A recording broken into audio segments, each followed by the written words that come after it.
Well, hey guys, it's Christa Watson here from Christa Quilts, and this week I'm super excited to share another special quilt with you. The quilt behind me is called Swanky Spirals, and it's made from my Dazzle Dots fabric. But do you know that I actually made an earlier version of this years ago, and the idea just sat for quite a long time. So I want to tell you a little bit of that story, as well as sharing tips and tricks for making this awesome improv quilt.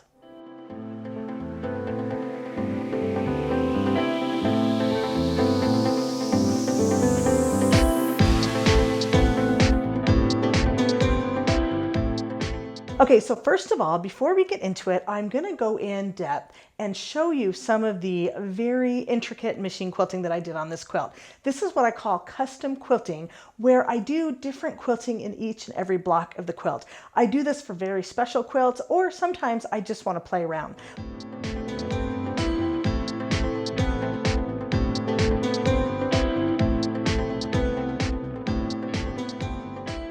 But what I want to tell you is that every single design in this quilt, or just about every design, was inspired from my book, 99 Machine Quilting Designs. When I was sitting down figuring out how I wanted to quilt it, I basically flipped through the pages of the book and I said, okay, what if I quilt this design in this little piece of fabric and this design in that little piece of fabric? I know it seems a little bit intense, but there is a different machine quilting design in every single section of the quilt, but it's not as overwhelming as you think. However, I do have to say I had so much fun making it. So in the video that follows, I'm going to give you a couple little tips and tricks about improv piecing, and the pattern actually goes into showing how you make the blocks. Each block is totally unique and totally fun. Then, of course, I'm going to talk in depth about the machine quilting, and as a bonus, I'm going to talk to you about the pieced backing. I didn't plan on making a pieced backing when I made this quilt, but I just had so much fun sewing all the leftovers together that it kind of turned into its own thing, and it's really fun on the back. But first, I want to share with you kind of the history behind the design of this quilt. It involves some good and some not so good situations. So first of all, the original version of this quilt I called Spiraling Out of Control, and I made it and showed it back at QuiltCon several years ago, maybe around 2015, 2016, somewhere around there. And the editors from Modern Quilts Unlimited magazine, which is sadly no longer in business, they saw the original version of the quilt and they said, we would love to put it in your magazine. I said, yes, I put it in the magazine. It was a hit.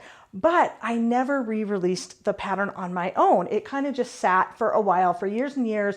One of those I'm going to get to at projects. Just a little side note for those of you that don't know, whenever you put something in a magazine, you usually have the right, sometime later, 6 months, a year later, designers can then re-release that pattern on their own. And so I had always planned on releasing it and renaming it.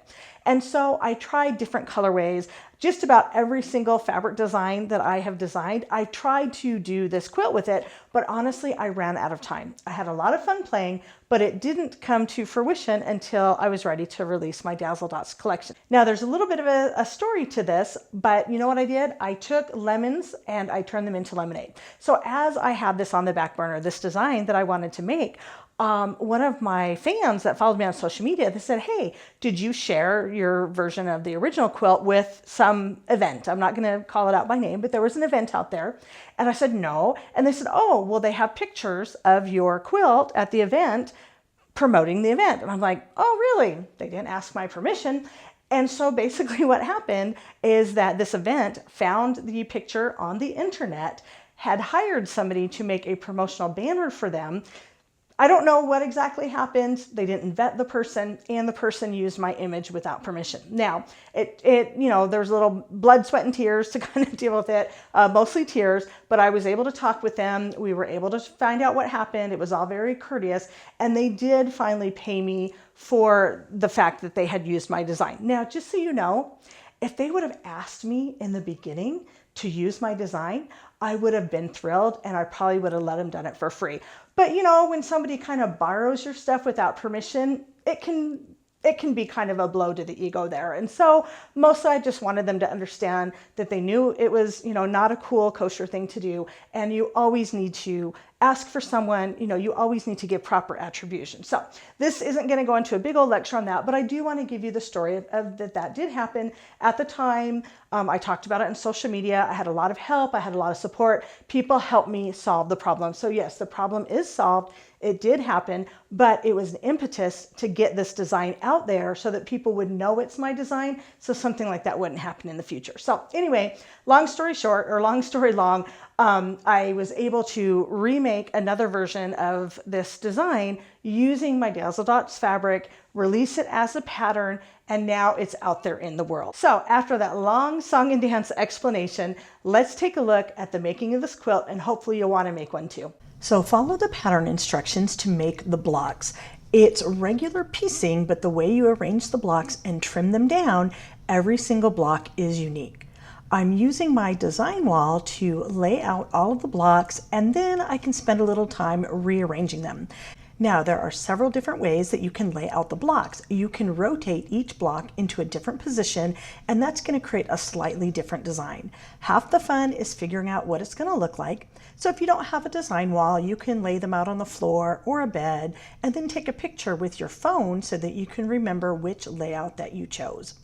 In real time, this took about an hour just to play around with all the different blocks, but it was really fun to do. The nice thing about taking a picture with your phone is you can refer to it as you sew the blocks together, and that way you're going to keep everything organized. But you know what? If you get a block out of place, that's okay too. It's still going to look great. I like to press my seams open and sew with a shorter stitch length, 2.0 instead of 2.5, because that's going to lock my seams in place, and that's going to make sure that my blocks are really flat when it comes time to machine quilt them. So after my blocks are all laid out, I'm putting them together into pairs of 2, and then I'm going to stack them on top of each other. Now, if you have pins or little sticky notes, that can help you keep track. I'm using my design wall throughout this process, not only to lay out the blocks, but help me as I piece it together, again, just so I can kind of stay organized. I like to sew my blocks together in pairs of 2, and then I like to sew my rows together in pairs of 2, and I make sure that I iron as I go. I iron all of the blocks, then I sew them together, then I iron all of the pairs of blocks, and then I iron all of the rows. As I sew, I make sure that I pin generously so that my points and intersections will match up. There's several sizes in the pattern, and to change it up, you can make more or fewer blocks. You can leave the borders off, you can add additional borders. It's completely up to you. So once my quilt top was done, I decided I wanted to make a pieced backing using up some of the leftovers from this quilt, as well as lots of chunks and pieces from other quilts using the same fabric. So right here is a whole bunch of leftover trimmings from when I trimmed my blocks up to size. Now you don't have to keep these, but I kind of had fun sewing them together in an improv manner. This is what I like to call structured improv piecing, where first of all, I start off with lots of little scraps and I sew them together completely randomly. However, once I have a couple chunks together, then I trim the blocks up so that every single side is straight.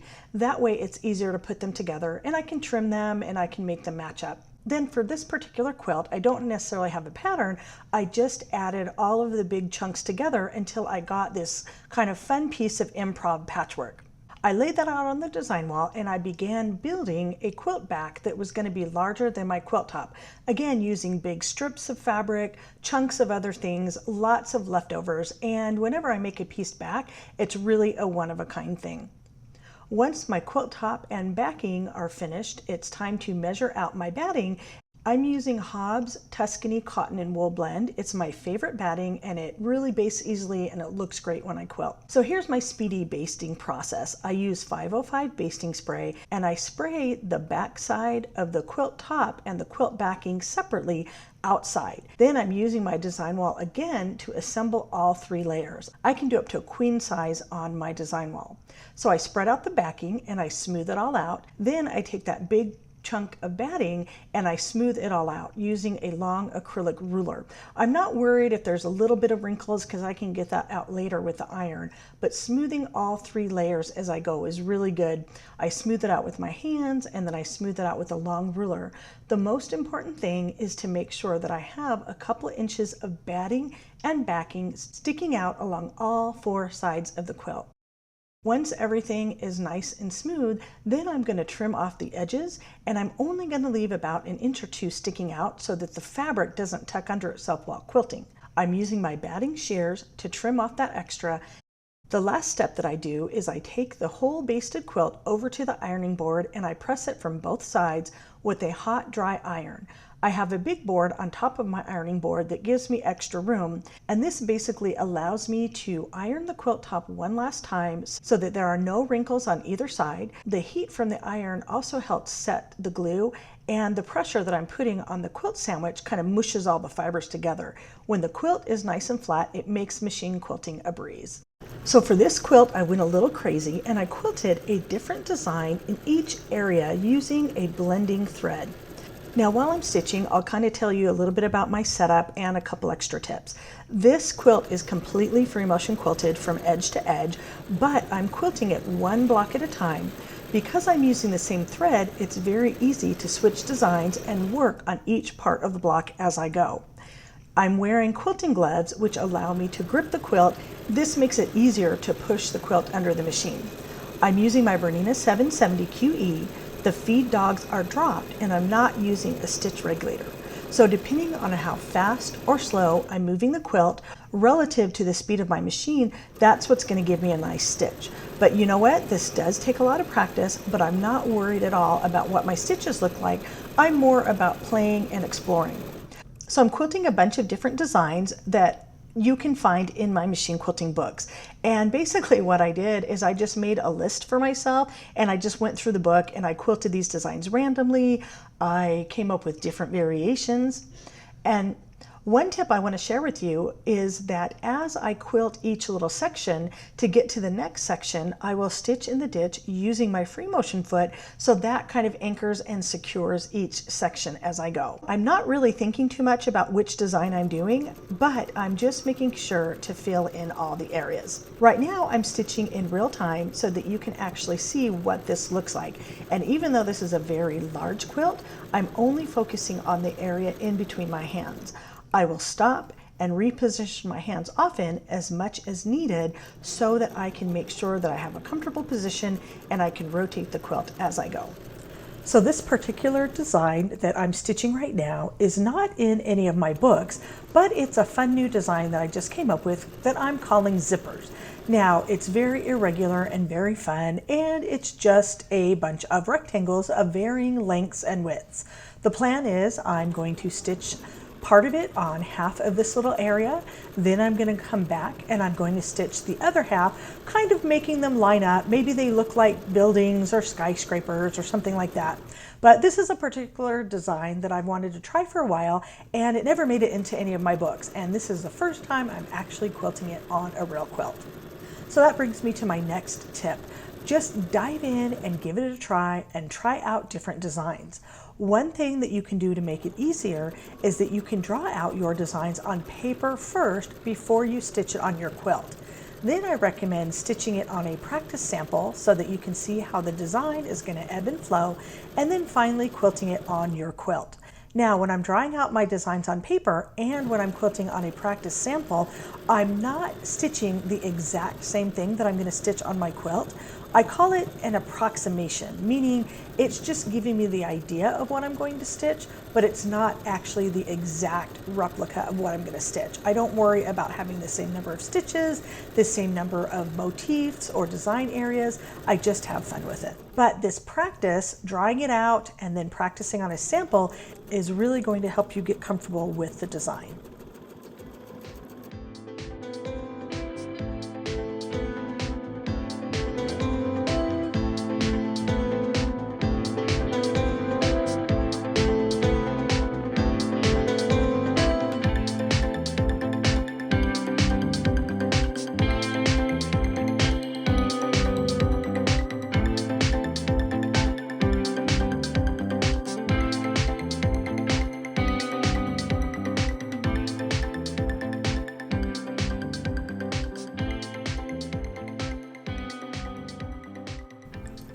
Now I'm stitching some more designs in different areas of the quilt, but I'm basically following the same process. I'm stitching one design in each area of the quilt. Now I created a little pattern for myself so I wouldn't get bored, and basically what it was is in one row I would stitch a curvy or wavy design. And then in the next row, I would quilt a more angular design. And as I stitch in between each of the rows, I'm stitching in the ditch to continue to anchor or secure each block as I go. So the reason I thought it would be fun to stitch curvy designs in one area and then more angular designs in another is not only to kind of keep myself organized, but it's a great way to practice. One thing that I've noticed when I teach machine quilting classes in person is that some of the students are really comfortable with the curvy designs, but they have a harder time with the more angular designs, and vice versa. Some students really love those modern angular designs, but they have a harder time with curves. So doing something like this, where you practice an equal number of angular and curvy designs, is a really good way to practice. Have I said that word enough? Just remember, practice doesn't make perfect, but it does make progress. So if you'd like to create a quilting plan for this quilt or any quilt, one thing that you can do is you can print off a picture of your finished quilt top and just print that off on an 8.5 by 11 sheet of paper in black and white. Then you can just take a pen or pencil or a marker and you can draw over that quilt design to come up with different design ideas to stitch. Now, if you want to focus on one block or just one particular area of the quilt, you can blow up that area and print off additional pieces of paper. Of course, there's drawing programs that you can use, but I figure good old paper and pencil really works well for me. Now, these blocks are really fun because there's a different number of fabrics in each block, which means there's a different number of designs. And I definitely am repeating some of the designs, but I'm doing them in different combinations, keeping up with that back and forth of angular and geometric in every row and stitching in the ditch in between each of the lines. Now, some of the areas are smaller, and so those areas I might stitch a more tricky design, and some areas are larger where there's going to be more room. Now, this design that I'm stitching right now, I'm kind of showing it in fast speed. It's basically a variation of a triangle design, stitching triangles in one orientation and then upside down. Now, it's totally okay when you're free motion quilting to backtrack or stitch on top of a previous line of stitching to get to where you need to go. I do that all the time when I'm traveling in between blocks or if I'm not exactly sure how the design is going to go. You can even stitch in the ditch more than once too. Pretty much anything goes when it comes to free motion quilting. It's all about practicing and playing and experimenting and seeing what works well for you. Whenever I teach in person and I lecture, I always try to remind my students and those watching my videos, this is what works according to me. Your results may vary and you have my permission to play. The way that I break down a design like this is I just focus on quilting 1 or 2 blocks at a time, not trying to do it all in one day. Then it becomes a fun project, working on it a little bit at a time. I probably used just about every one of the 99 designs in my book, plus several of the designs from my other books and some new ones that I hadn't even tried before. So a couple other tips I want to share with you. When it comes to machine quilting, the best machine you can use is the one that you have right now. Now, it sure is nice to save up for all the bells and whistles, like having a nice large quilting space or a drop-in cabinet. But just remember, where there's a will, there's a way. Before I got my really nice big Bernina machine, I actually quilted on a machine for about 15 years that only had 6 inches of space. So you can definitely do it. It just takes more scrunching and smushing of the quilt. I really like the foot that I'm using. It's an open toe darning foot, and the open toe is super important so that I can see what I'm doing. You can use a stitch regulator, and I actually recommend that for beginners, but the main reason I don't use one is because I learned how to do it without it, and sometimes it seems a little bit limiting to me. But just try out different techniques. Another idea that you can try with free motion quilting is you can try leaving your feed dogs down, which is kind of the recommended way you do free motion quilting, so that your foot can glide over your quilt in different directions. However, you may find that you get better stitches if you leave your feed dogs up and then just cover them with something like a Supreme slider, so give that a try as well. Again, it's all about playing and practicing and trying out different combinations.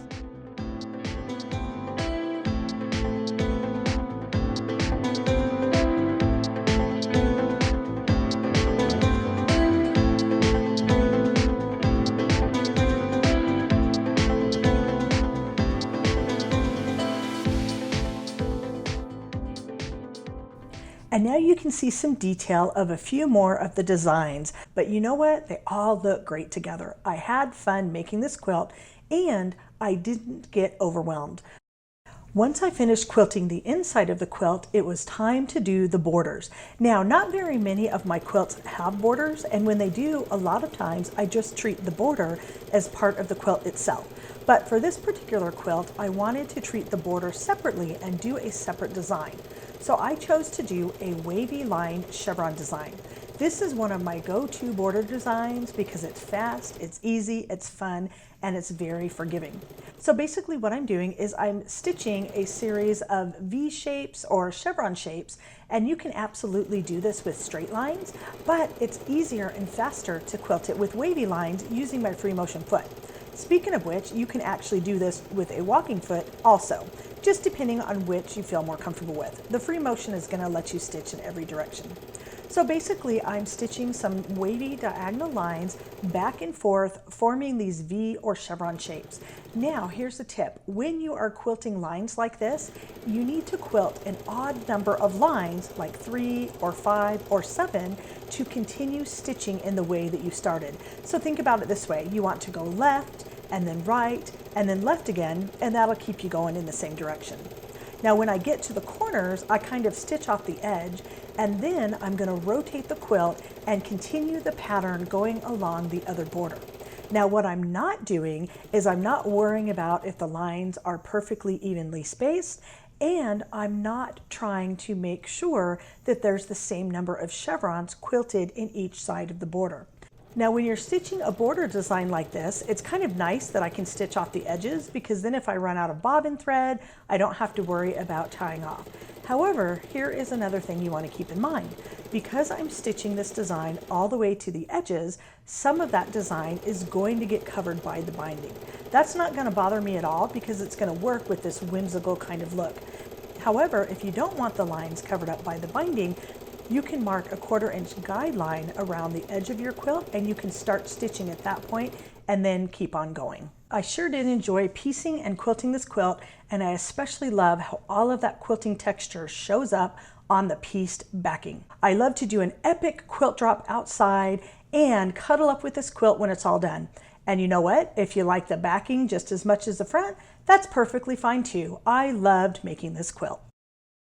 Well, were you inspired by that quilt? Now, one thing I want to remind you is that if you get the pattern to make this quilt, your quilt is going to look different than mine, even if you use the same fabrics. And the fun thing is you can choose different colors, different quilting plans. You can totally customize this quilt and make it your own, and I hope that you do. And if you do make a version of this quilt, I would absolutely love to see it. It really makes me happy when you guys share with me. So be sure to take a look at the information box to find out where you can get the fabrics and the patterns to make one of these quilts on your own. Until next time, happy quilting.